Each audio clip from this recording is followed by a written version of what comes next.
আসসালামু আলাইকুম। আশা করি সকলে ভালো আছেন। হিন্দু দাদা দিদিদেরকে জানাই আদাব ও নমস্কার এবং মুসলমান ভাই বোনদেরকে জানাই আসসালামু আলাইকুম। আমি তান্ত্রিক গুরু রহমত আপনাদের সামনে নিয়ে এসেছি একটি পাওয়ারফুল এবং আদিকালের বশীকরণ নকশাটি ভিডিও নিয়ে। আজকের এই পাওয়ারফুল বশীকরণ নকশার ভিডিওটি হচ্ছে প্রেমিক বাধ্য করা নকশা। ভিউয়ার্স, এই বশীকরণ নকশাটি দিয়ে কাজ করলে আপনার প্রেমিক আপনার প্রেমে সবসময় হাবুডুবু খাবে এবং আপনার প্রেমিক আপনার কথা মতো শুনবে।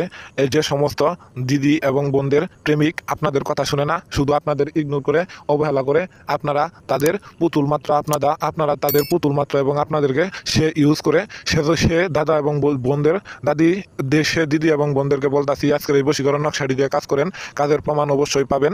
এই বশীকরণ নকশাটি দিয়ে কাজ করতে হলে আপনাকে সর্বপ্রথম শনিবার এবং রবিবার যে কোনো একটি বার আপনাকে বেছে নিতে হবে।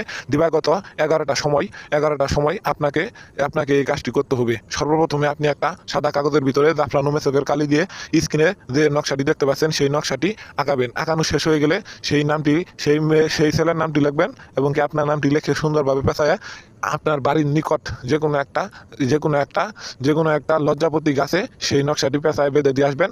ঠিক 3 ঘন্টার মধ্যে সেই প্রেমিক আপনাকে ভালোবাসার জন্য সবকিছু উজাড় করে দিব এবং আপনাকে বিয়ে করার জন্য সে অস্থির হয়ে পড়বে এবং কি আপনাকে সমগ্র ভালোবাসা দেওয়ার জন্য সে অস্থির হয়ে থাকবে।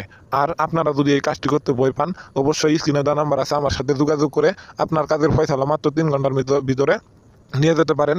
আমি তান্ত্রিক গুরু রহমত, কথাই নয় কাজে বিশ্বাসী।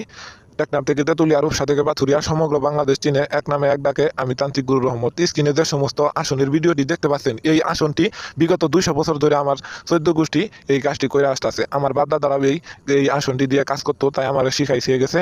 এজন্য আমি সেই আসনটি দিয়ে মানুষের সেবা করে থাকি। তো আর বেশি কিছু বলবো না, সবাই আমার চ্যানেলটি সাবস্ক্রাইব করে চ্যানেলের পাশেই থাকবেন। ভিডিওটি ভালো লাগলে আপনার বন্ধু বান্ধবের কাছে বেশি বেশি শেয়ার করবেন। আর আপনারা সবাই ভালো থাকবেন। তো আর বেশি কিছু বলবো না, পরবর্তী ভিডিওতে আবার দেখা হবে। আল্লাহ হাফেজ।